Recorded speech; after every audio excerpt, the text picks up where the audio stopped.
स्वागत है एक बार फिर से आप सभी का अपने यूट्यूब चैनल पर। सो गाइस, लास्ट वीडियो में हमने बात करी थी पाषाण काल की। पाषाण काल को हमने हिस्ट्री के सिलेबस पे पूरा पढ़ लिया था। अब पढ़ेंगे आज ताम्र पाषाण संस्कृति। ताम्र पाषाण संस्कृति जो हमारी हमारी पाषाण युग के बाद आती है, नहीं पाषाण काल के बाद आती है। और पाषाण काल के अंत में हमने जब उत्तर पाषाण काल पढ़ा था उसमें हमने कॉपर की खोज कर ली थी, यानी कि तांबे की खोज कर ली थी। तांबे की खोज करने के बाद ही हमने ताम्र पाषाण संस्कृति का आरंभ किया। और तांबे जो हमारा पाषाण काल था उसमें स्टोन एज कहते थे उसे, यानी पाषाण यानी पत्थरों का काल कहा जाता था उसको। वही हम बात करेंगे ताम्र पाषाण संस्कृति। ताम्र पाषाण संस्कृति जो है हमारी टेक्नोलॉजी पर आधारित थी, क्योंकि यहाँ तक आते आते हमने बहुत सारी चीज़ें सीख ली थी। कैसे सीख ली थी? क्योंकि तांबे का प्रयोग हम इसमें जस्ता मिलाकर इसमें हमने टिन यानी कि जो कांसा बनाने लगे थे हम।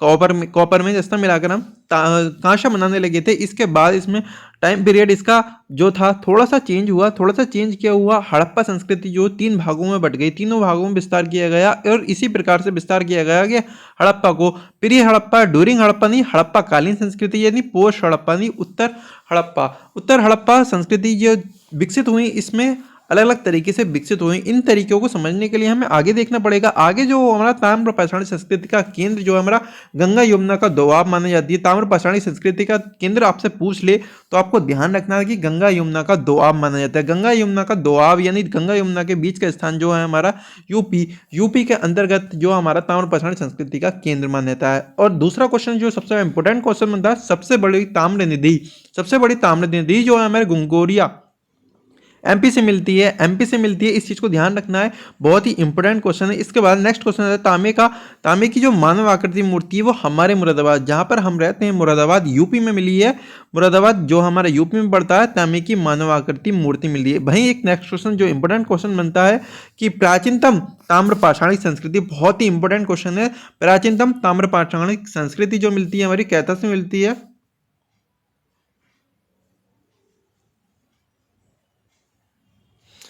प्राचीनतम ताम्र पाषाण संस्कृति जो मिलती है अपनी कैथा से मिलती है। कैथा क्या है? हड़प्पा के समकालीन तक ही रही ये कैथा।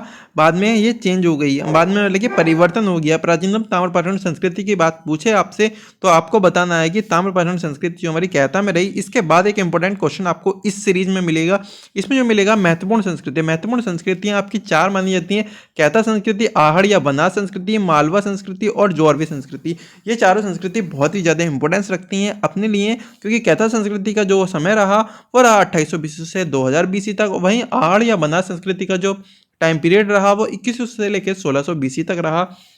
वहीं हम मालवा संस्कृति की बात करेंगे, वहाँ 1700 से लेकर 1200 BC तक रहा। वहीं हम बात करेंगे जोरवे संस्कृति की। जोरवे संस्कृति जो हमारी 1400 BC तक रही। और यही इंपॉर्टेंट क्वेश्चन बन जाता है कि सबसे प्राचीनतम संस्कृति की बात करी तो वहाँ ताम्र पाषाणी संस्कृति मानी जाती थी, लेकिन सबसे दीर्घजीवी यानी लॉन्गेस्ट हमारी संस्कृति मानी जाती है तो हमारी जोरवे संस्कृति मानी जाती है। कौन सी मानी जाती है? जोरवे संस्कृति मानी जाती है। इसके बाद हम नेक्स्ट पढ़ेंगे। 2 क्वेश्चन तो आपके इंपॉर्टेंट बनते हैं, बाकी क्वेश्चन आते नहीं आते वो डिपेंड करता है, लेकिन हमें पढ़ने सारे होते हैं। इंपॉर्टेंट क्वेश्चन जो 2 बनते हैं, प्राचीनतम ताम्र पाषाण संस्कृति हमारी जो बनती है वो हमारी ताम्र पाषाण संस्कृति बनती है। प्राचीनतम की बात करेगा, दीर्घजीवी ने लॉन्गेस्ट बात करेगा तो लॉन्गेस्ट हमारी जोरवे संस्कृति बन जाती है। वहीं सबसे पहले हम पढ़ने वाले हैं कैथा संस्कृति को नहीं पढ़ेंगे हम, कैथा संस्कृति में इतना इंपॉर्टेंस नहीं रखता है, इसलिए हम सेकंड वाली पढ़ेंगे। सेकंड वाली जो थी आपकी वो आहड़ या बनास संस्कृति, जो कि 2100 से लेकर 1600 BC तक रही।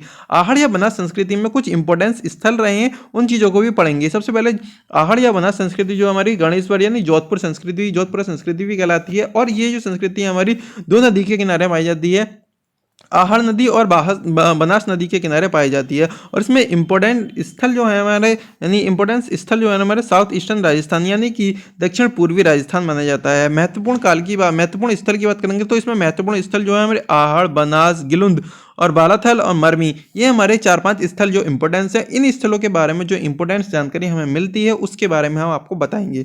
सबसे पहले बात करते हैं आहड़। आहड़ जो स्थल है वो हमारा, इस स्थल की जो खोज की थी BN मिश्रा ने की थी। इस स्थल की खोज किसने की थी?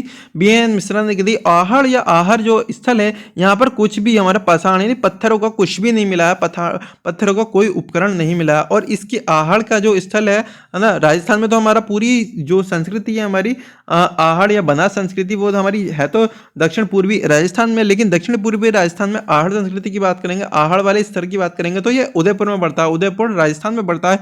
वहीं हम बात करेंगे इसका प्राचीन नाम, इसका प्राचीन नाम जो हमारा ताम्रवती या ताम्रवती था, ताम्रवती या ताम्रवती था। और इसमें जो हमें मिलते हैं बहुत इंपॉर्टेंस की बात करेंगे, काले व लाल मृदभांड मिलते हैं, यानी ब्लैक रेड पॉट मिलते हैं, ब्लैक रेड पॉट मिलते हैं, यानी बर्तन मिलते हैं, मिट्टी के काले और लाल बर्तन मिलते हैं। वहीं टेरिकोटा का बैल, टेरिकोटा का बैल, टेरिकोटा का मतलब क्या होता है?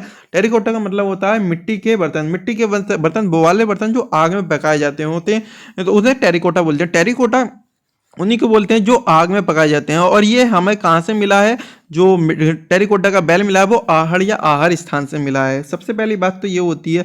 और पाषाण कोई उपलब्ध नहीं हुए हैं, ये भी हमने आपको बता दिया है। इसके बाद हमने आपको बताया कि टेरिकोटा का बैल मिला है, यानी मिट्टी की मूर्ति जो आग में पकाकर बनाई जाती है, ये भी हमने आपको बता दिया। नेक्स्ट हम बात करते हैं गिलुंद। गिलुंद भी हमारा एक हिस्सा है जो कि हमारा आहड़ या बनास संस्कृति का ही आता है। गिलुंद गिलुंद ही दो ही स्थल हमारे काम के होते हैं, आहड़ और गिलुंद। गिलुंद के बारे में पढ़ते हैं। गिलुंद जो हमारा एक हिस्सा है, ये हमारा चित्तौड़गढ़ में पड़ता है। चित्तौड़गढ़ और राजस्थान में तो पड़ेगा क्योंकि हमारा राजस्थान में इसलिए पड़ेगा क्योंकि हमने बताया कि आहड़ या बनास संस्कृति हमारी उत्तर पश्चिम में, अपना उत्तर दक्षिण में आपकी कहाँ पर पड़ेगी? राजस्थान में पड़ेगी। तो चित्तौड़गढ़ के राजस्थान में हमारा गिलुंद पड़ता है। इसके बाद हम नेक्स्ट बात करते हैं, इसका उत्खनन किसने करवाया? गिलुंद का जो गिलुंद नामक स्थान है चित्तौड़गढ़ में, उसका उत्खनन यानी उसके जो खुदाई करवाई, वो उसकी खुदाई जो कराई बीबी लाल ने करवाई। बीबी लाल ने कराई और बीबी लाल ने जो करवाई, तो यहाँ पर एकमात्र स्थल मिला है जहाँ पर पत्थर के फलक उद्योग मिलते हैं, यानी पत्थर के टूल्स यहाँ पर मिलते हैं, फलक मिलते हैं, उपकरण मिलते हैं, ब्लेड्स मिलते हैं। यहाँ पर ही एकमात्र स्थल था जहाँ से ये चीज़ प्राप्त हुई। और यहाँ पर एक चीज़ और, गिलुंद में एक चीज़ और प्राप्त हुई, कुबड़ वाले बैल की मूर्ति प्राप्त हुई। यहाँ पर बहुत इंपॉर्टेंट वाला क्वेश्चन बनता है कि यहाँ पर क्या मिला? कुबड़ वाले बैल की मूर्ति भी हमें यहीं से मिली। इसके बाद नेक्स्ट बात करते हैं तीसरी संस्कृति। तीसरी संस्कृति जो है हमारी मालवा संस्कृति। मालवा संस्कृति क्या कहती है? मालवा संस्कृति कहती है कि इस संस्कृति में सबसे बड़ी विशेषता जो रही इस संस्कृति के मृदभांड रहे, यानी मिट्टी के बर्तन रहे। संस्कृति की सबसे बड़ी विशेषता मृदभांड यानी मिट्टी के बर्तन रहे, पोट्री रहे यानी मृदभांड। मृदभांड हमेशा ध्यान रखना है, मृदभांड का मतलब कभी कभी आपसे पूछ लेता है कि क्या होता है, तो मिट्टी के बर्तन होते हैं। इसमें सबसे बड़ी इंपॉर्टेंट साइट्स जो हैं वो हम देख लेते हैं। तो इंपॉर्टेंट साइट्स जो है इसमें कैथा, मालवा और नर्मदा वैली और एरड़ और महेश्वर हैं। एरड़ और महेश्वर हैं, ये सारी संस्कृति, ये सारे स्थल जो हैं यहाँ पर इंपॉर्टेंस रखते हैं। और सर्वप्रथम मृदभांड जो मिले हमें कहाँ से मिले? वो नर्मदा डोली से मिले। नर्मदा डोली कह लीजिए या फिर मालवा मृदभांड कह लीजिए, इन दोनों का नाम एक ही समझ सकते हैं हम। कैसे समझ सकते हैं कि सर्वप्रथम मृदभांड या फिर मालवा मृदभांड कहाँ से मिले हैं? नर्मदा टोली से मिले हैं। इस चीज़ को ध्यान रखना, नर्मदा टोली को ध्यान रखना है हमें, नर्मदा टोली से मिले हुए हैं। और शवासन यानी जो मृत व्यक्ति होता था उसका जो दफनाया जाता था वो उत्तर और पश्चिम में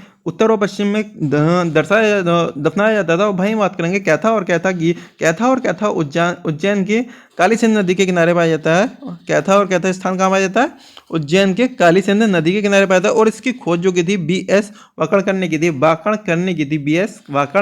थी। और यहाँ से क्या मिलता है? यहाँ से एक घड़े में 40,000 मनके मिलते हैं। 40,000 मनके मिलते हैं। और जो काय के मन होते हैं, सैलखड़ी के बने होते हैं। और सैलखड़ी क्या है? सैलखड़ी एक प्रकार का पत्थर है।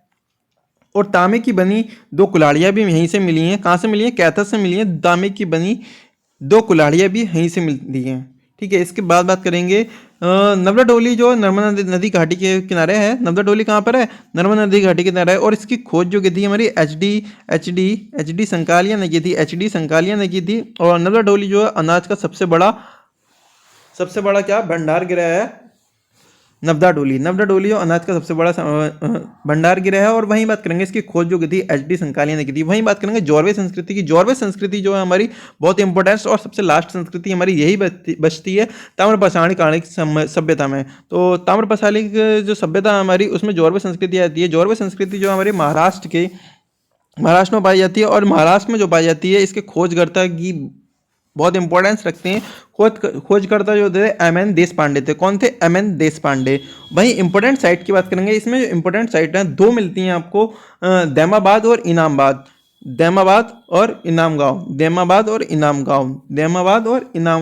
दैमाबाद में पहले दैमाबाद की बात करेंगे। दैमाबाद जो हमारा अहमदनगर जिला महाराष्ट्र में पड़ता है। वहीं बात करेंगे यहाँ से हमें क्या मिला? यहाँ से मिला जो है दुर्गीकरण के किलेबंदी की साक्ष्य मिले हैं। यानी जो हमारे दरवाजे होते थे उसमें जो किले होते थे, मतलब कि जो घर होते थे या जो महल होते थे उसमें किले बने हुए होते थे, मतलब काफ़ी ऊंची ऊंची दीवारें होती थी और उनका दुर्ग में उनके दरवाजा काफ़ी बड़े बड़े हुआ करते थे। इसके बाद हम बात करेंगे इनाम गांव की। इनाम गांव में जो होता था, इनाम गांव में जो होता था वहाँ पर आपको ये जो इनाम गांव था ये कहाँ पर था, सबसे पहले हम बात तो ये करेंगे भीमा की सहायक नदी घोड़। भीमा की सहायक नदी कौन सी थी?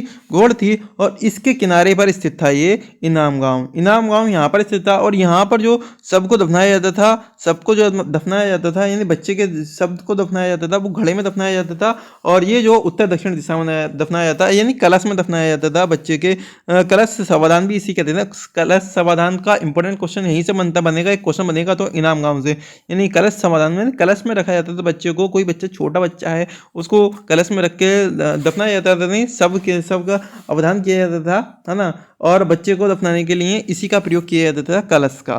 तो सो गाइस ये वीडियो तो यहीं पर समाप्त होती है क्योंकि ताम्रपठानी कालीन सभ्यता है आपकी यहीं पर समाप्त हो जाती है। इसके बाद हम नेक्स्ट जो बात करने वाले हैं कल को हम बात करेंगे सिंधु घाटी सभ्यता की। सिंधु घाटी सभ्यता की कल को बात करेंगे और फिर हम आपको इसके जो पीडीएफ है आपको नीचे मिल जाएगी। सिंधु घाटी सभ्यता आपको नेक्स्ट वीडियो में मिल जाएगी और उसका आपको लिंक नीचे मिल जाएगा, वहां से जाके आप कर लेंगे। नेक्स्ट वीडियो में आपको ये सिंधु घाटी सभ्यता मिलने वाली है, तो वीडियो को पूरा जरूर देखना। और पूरा सीरीज देखनी है आपको कोर्स की तो हमारे प्लेलिस्ट में जाकर चेक कर सकते हैं और बाकी की वीडियो आपको नीचे डिस्क्रिप्शन में मिल जाएंगी। मिलते हैं नेक्स्ट वीडियो में। आज की वीडियो में फिलहाल इतना ही, धन्यवाद।